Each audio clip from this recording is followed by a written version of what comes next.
Students, कैसे हैं आप। आज हम आपकी हिंदी ग्रामर जो है उसका 4th चैप्टर है वाक्य भेद समझने जा रहे हैं। तो इसके पहले आपके 3 चैप्टर हो गए हैं, प्रत्यय, उपसर्ग और समास। ये आप लोग अपने कॉपी में कर लीजिएगा। और इसके बाद आप नेक्स्ट जो है आपका वाक्य भेद, इसे भी समझने की कोशिश करेंगे। वाक्य भेद यानी वाक्यों के भेद किसकी दृष्टि से, अर्थ की दृष्टि से आपको समझना है। वाक्य क्या होते हैं पहले ये समझ लीजिए आप। मानव मन के भावों और विचारों को व्यक्त करने वाली भाषा की सबसे छोटी इकाई को हम वाक्य कहते हैं। वाक्य की रचना सार्थक शब्दों के मेल से होती है और सार्थक वाक्यों के समूह को भाषा कहते हैं। इस प्रकार जिस साधन से लिखने या बोलने वाले का आशय पूरा प्रकट हो उसे वाक्य कहते हैं। सार्थक शब्दों का वह व्यवस्थित समूह जिसमें भावों विचारों को प्रकट करने की क्षमता हो उसे वाक्य कहते हैं। तो ये हो गई वाक्य की परिभाषा, जिसे आप इंग्लिश में कहते हैं सेंटेंस। वाक्य के गुण। वाक्य में निम्नलिखित 6 गुण या विशेषताएं अवश्य होनी चाहिए। कोई भी वाक्य हम कहें कहाँ तक सही माना जाएगा यदि उसमें ये 6 गुण हों। तो पहली गुण है उसकी, पहला गुण है सार्थकता। सामान्यतः वाक्य रचना के लिए क्या होना चाहिए, सार्थक शब्दों का प्रयोग किया जाता है, किंतु निरर्थक शब्द भी वाक्य में प्रयुक्त होकर अर्थ की अभिव्यक्ति करने लगते हैं। जैसे देखो तुम दोनों की चिकचिक मुझे तनिक भी पसंद नहीं है। कुछ भी करने से पहले झिकझिक करना तुम लोगों को की आदत बन गई है। देखिए आप सेंटेंस। योग्यता। यहाँ योग्यता का अर्थ है क्षमता, अर्थात वाक्य में प्रयुक्त प्रत्येक सार्थक शब्द में प्रसंग के अनुरूप अर्थ देने की क्षमता होनी चाहिए। जैसे रुक्मणी चाय खाती है। ध्यान दीजिए कि इस वाक्य में प्रयुक्त सभी शब्द सार्थक हैं, परंतु वाक्य के प्रसंगानुरूप खाती शब्द अर्थ नहीं दे रहा है, क्योंकि चाय खाई नहीं बल्कि पी जाती है। इस वाक्य का शुद्ध रूप तथा अन्य उदाहरण निम्नलिखित हैं। रुक्मणी चाय पीती है, संचिता बाजार जाती है, रघु बर्तन बनाता है, माली पौधशाला में बीज बोता है। आकांक्षा। इसका अर्थ है इच्छा। वाक्य में आकांक्षा या इच्छा नहीं होनी चाहिए, अर्थात वाक्य पूरा होना चाहिए। इसमें शब्द पूरे होने चाहिए जिसमें अर्थ की अभिव्यक्ति पूर्ण हो सके। स्वेटर बुनती है, हिंदी पढ़ाते हैं, किसान फसल रहा है। अब देखिए इन वाक्यों के अर्थ की पूर्ण अभिव्यक्ति पाने के लिए पहले 2 वाक्यों में कर्ता तथा अंतिम वाक्य में क्रिया की आकांक्षा है। इसका शुद्ध रूप होगा सुमन स्वेटर बुनती है, अध्यापक जी पढ़ाते हैं, किसान फसल काट रहा है। तो ये हो गया वाक्य का शुद्ध रूप। अब यहाँ पर वाक्य में आकांक्षा यानी और इच्छा नहीं है, पूरा वाक्य है। इन वाक्यों अब आप देखिए 4 नंबर निकटता या सन्निधि।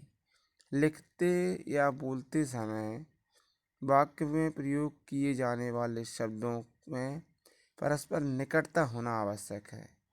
इसके साथ ही विराम चिन्हों का प्रयोग यथास्थान अवश्य किया जाना चाहिए, क्योंकि रुक कर बोले गए शब्दों से अभिष्ट अर्थ की प्राप्ति नहीं होती है। जैसे वह मजदूर को कल नहीं वह मजदूर जो कल नहीं आया था बीमार पड़ गया है। यह कारखाना जिसे स्वतंत्रतापूर्वक लगाया गया था अब बंद पड़ा है। अब देखिए आप पदक्रम। वाक्य में शब्दों को एक निश्चित क्रम में प्रयोग किया जाना ही पदक्रम कहलाता है। क्रम भंग होते ही अर्थ का अनर्थ हो जाता है। जैसे घास में मैदान पशु चर रहे हैं। आसमान चमकने लगा सूरज में। इन वाक्यों में कोई निश्चित अर्थ स्पष्ट नहीं हो रहा है। इसका कारण है वाक्यों में प्रयुक्त शब्दों में क्रम का अभाव है, यानी सही क्रम से शब्द नहीं लिखे हुए हैं। अब इन्हीं शब्दों को एक निश्चित क्रम में रखकर इन वाक्यों को इस प्रकार लिखा जाएगा। मैदान में पशु घास चर रहे हैं, आसमान में सूरज चमकने लगा। तो ये सही क्रम हो गया। अब देखिए आप अन्वय। अन्वय क्या होता है? अन्वय का शाब्दिक अर्थ है मेल, अर्थात वाक्य में प्रयुक्त कर्ता, काल, वचन, लिंग, कारक आदि का क्रिया के साथ अनुकरणात्मक मेल होना चाहिए। इसके बिना वाक्य में निहित अर्थ प्रकट नहीं हो पाता है। जैसे गीतिका की बहन किताब पढ़ता है, रोहन कल विद्यालय जाता है, चलते चलते वृद्ध सड़क में गिर गया। इन वाक्यों को शुद्ध रूप में इस प्रकार लिखा जाएगा। गीतिका की बहन किताब पढ़ती है, रोहन कल विद्यालय गया था, चलते चलते वृद्ध सड़क पर गिर गया। अब देखिए आप वाक्य के भेद। वाक्य अनेक प्रकार के होते हैं। इनके भेदों का निर्धारण मुख्य रूप से दो आधारों पर किया जाता है।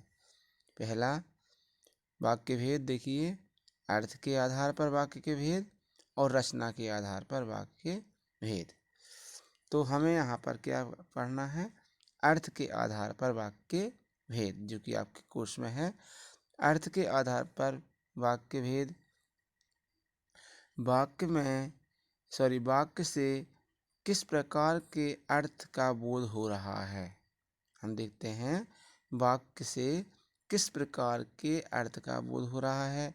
उसके आधार पर जब वाक्यों को वर्गीकृत किया जाता है तो उसे अर्थ के आधार पर वाक्य भेद कहते हैं।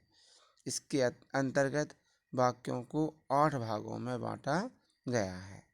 पहला विधानवाचक। जिस वाक्य से कार्य होने की निश्चित सूचना मिलती है उसे विधानवाचक वाक्य कहते हैं। इस प्रकार के वाक्यों में कही गई बात को ज्यों का त्यों स्वीकार कर लिया जाता है, चाहे वह सत्य हो या असत्य। इसे हम सकारात्मक वाक्य के नाम से भी जाना जाता है। इसे हम क्या कहते हैं? सकारात्मक वाक्य भी कहते हैं। तो जैसे आप देखिए, प्रभात प्रतिदिन विद्यालय जाता है,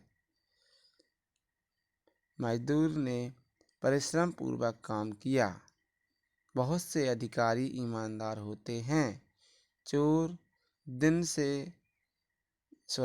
4 दिन से लगातार वर्षा हो रही है। तो ये जो है कौन से वाक्य हैं? विधानवाचक वाक्य। ठीक है। अब आप देखें निषेधवाचक वाक्य। निषेधवाचक वाक्य क्या हैं?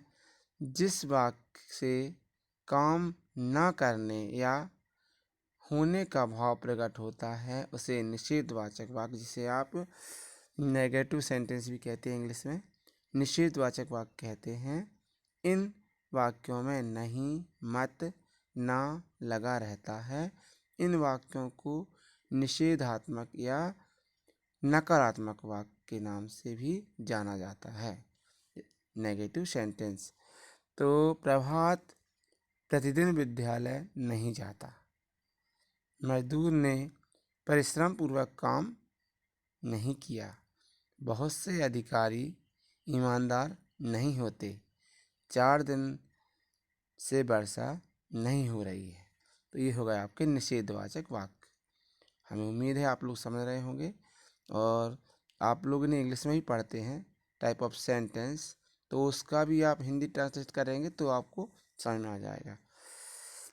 प्रश्नवाचक वाक्य, जिस वाक्य के माध्यम से कुछ पूछा जाता है तथा जिनके मूल में जिज्ञासा का भाव रहता है उसे प्रश्नवाचक वाक्य कहते हैं।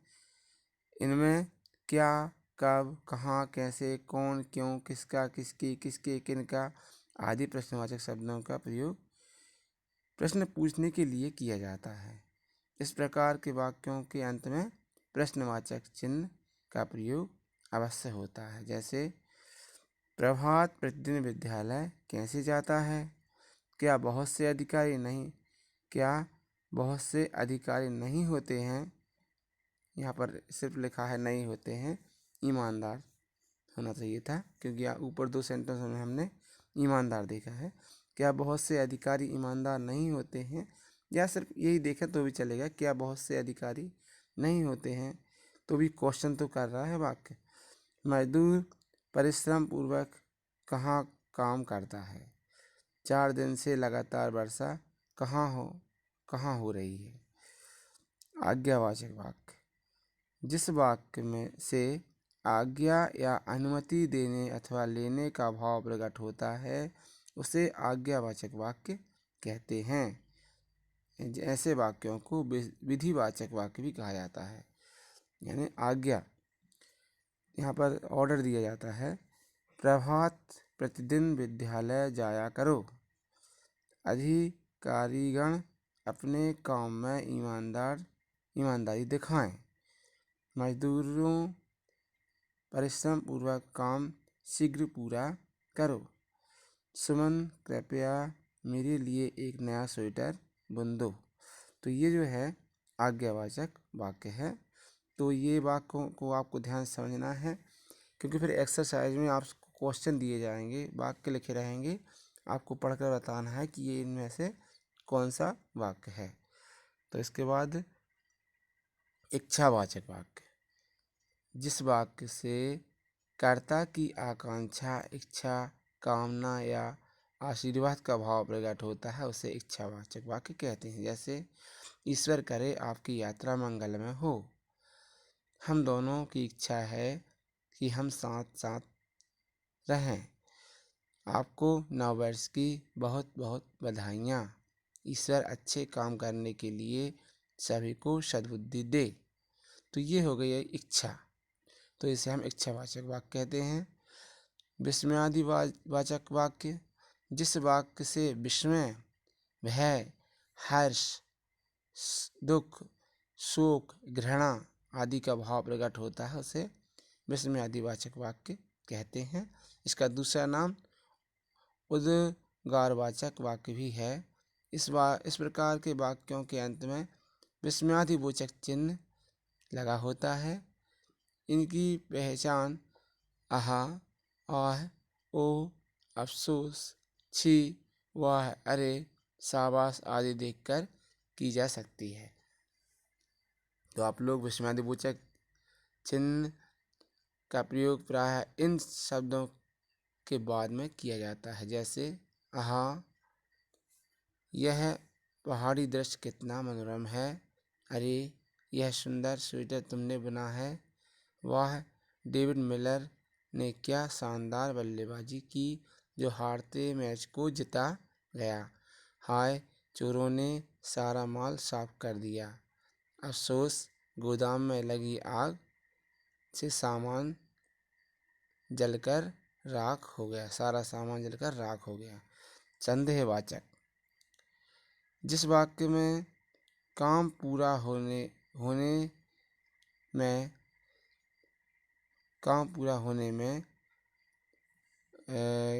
संदेह का भाव, यानी काम पूरा हुआ है या नहीं हुआ है, उसमें संदेह का होने का भाव प्रकट होता है, उसे संदेहवाचक वाक्य कहते हैं। संभवतः शब्द देखकर इनकी पहचान की जा सकती है। इसके अलावा वाक्य के अंत में चुका होगा, चुकी होगी जैसे शब्दों को देखकर भी इन्हें पहचाना जा सकता है। काव्या चित्र में रंग भर चुकी होगी, संभवतः इस साल अच्छी वर्षा हो। तो ये जो है संदेहवाचक वाक्य हैं। शायद इस महीने इस पुल का उद्घाटन कर दिया जाएगा। तो ये संदेहवाचक। तो अब देखें आप संकेतवाचक। जिस वाक्य में एक क्रिया का होना दूसरी क्रिया पर निर्भर करता है, या जिस वाक्य में कार्य किसी शर्त के पूरा होने के बाद ही उसे संकेतवाचक कहते हैं।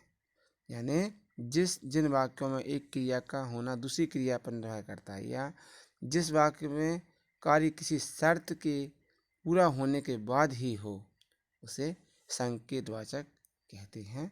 इन वाक्यों के शुरू में अगर, यदि, आप लगे होते हैं। अगर, यदि आदि लगे होते हैं, जिससे इन्हें आसानी से पहचाना जा सकते। यदि पेड़ों को कटने से रोका जाता तो प्रदूषण इतना ना बढ़ता।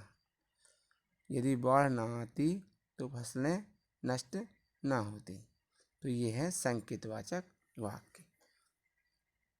अब देखें वाक्य रूपांतरण। अब आप वाक्यों को कैसे बदलेंगे।